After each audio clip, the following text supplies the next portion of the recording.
algum fato importante da história aconteceu no dia que você nasceu? E 2 meses depois, aconteceu algum? Você aí com certeza sabe exatamente que dia é 2 meses depois do dia que você nasceu, certo? Pois nesse vídeo eu vou te mostrar que as datas, algo que aprendemos a lidar desde criança, não são tão fáceis de se compreender. Então, pega seu café, puxa sua cadeira e não sai daí. Fala, EpiDev. Aqui é o Celso Kitamura, eu sou desenvolvedor de skills para Alexa e nesse vídeo a gente vai conversar sobre datas e os computadores. Vamos marcar uma reunião daqui a 2 semanas? Você aí já deve ter o dia certo da reunião na sua cabeça, certo? Uma coisa que para nós é trivial, para uma máquina é um pouco mais difícil de se compreender.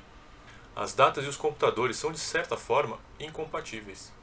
As linguagens de programação possuem um objeto nativo específico que devem ser utilizados quando a gente for trabalhar com datas em nossos softwares. A gente precisa tomar muito cuidado ao manipular informação de data e hora, principalmente por conta da diferença de fuso.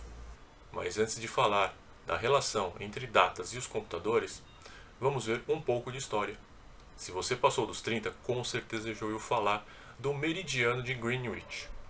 Em 1884 foi criado o Tempo Universal, UT, que foi a base para o sistema de fuso horário de 24 horas que a gente conhece hoje. Na época, o Greenwich Mean Time, abreviado de GMT, foi escolhido como padrão de tempo no mundo.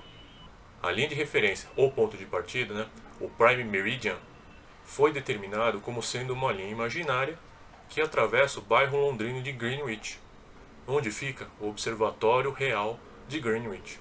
E Greenwich foi escolhido porque o telescópio que fica no observatório auxiliou na definição de sua posição.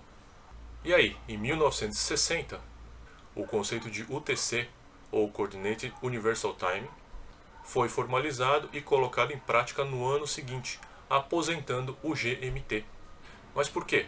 O GMT é definido pela posição do Sol ou das estrelas e foi substituído pelo UTC, pelo fato do UTC ser derivado do Tempo Atômico Internacional, que é muito mais preciso.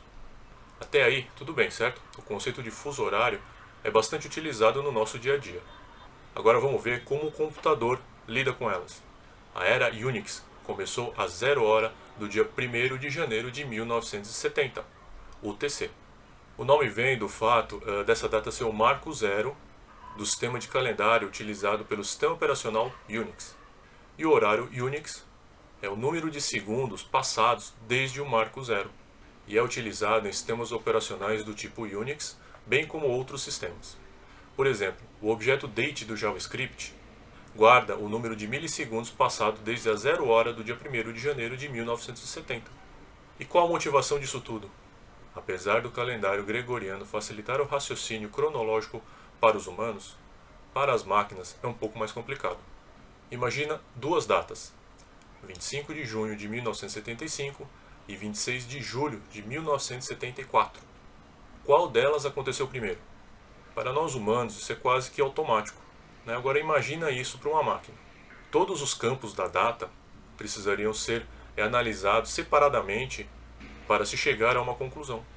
E apesar da velocidade de um processador atual, não deixa de ser um trabalho mais complexo do que simplesmente verificar se um número é maior que o outro. Outra situação é o do início da nossa conversa. Vamos marcar uma reunião daqui a 2 semanas? Ou seja, operação com datas. Adicionar um montante de tempo numa data já existente, por exemplo. E para resolver problemas desse tipo e para unificar um formato de data, que a marca temporal Unix foi criada. É simplesmente um contador que tem o valor 0 a 0 horas do dia 1º de janeiro de 1970 e é incrementado a cada segundo. Assim, as datas ficam fáceis de serem manipuladas pelos computadores, apesar de serem praticamente ilegíveis para nós, o que nos leva a falar um pouquinho do bug 2038. Você já ouviu falar do bug do milênio? Esse foi um problema mundial que aconteceu por conta da relação entre datas e os computadores. Em resumo, antigamente os computadores tinham pouco espaço de memória.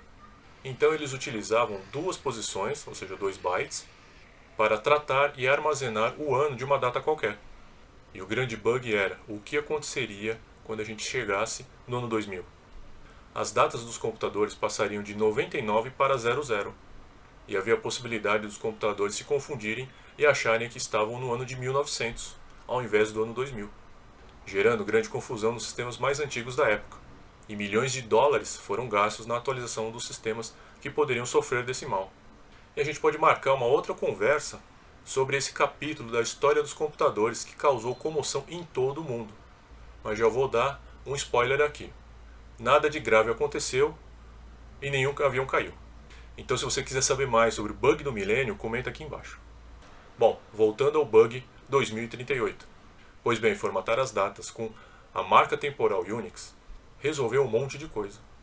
Mas a forma com que ela foi gerada causou um outro problema.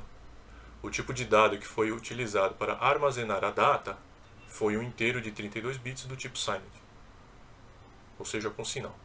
E a última data que pode ser representada por esse formato é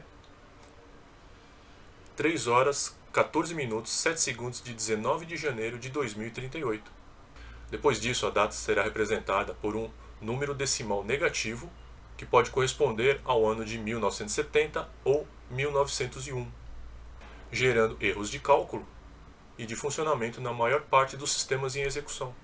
Bom, o objetivo desse bate-papo foi mostrar um pouco mais sobre a relação entre datas e os computadores.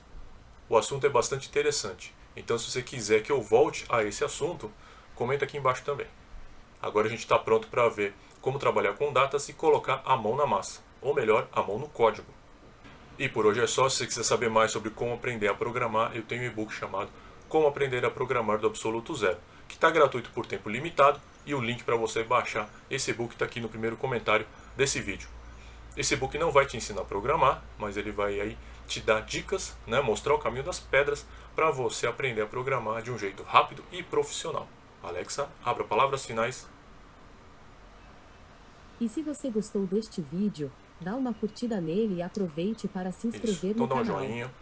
Não se esqueça inscreve de no ativar canal, as notificações para ser ativa as avisado notificações quando para um ficar novo sabendo das vídeo novidades. sair. Compartilhe esse vídeo e é isso aí.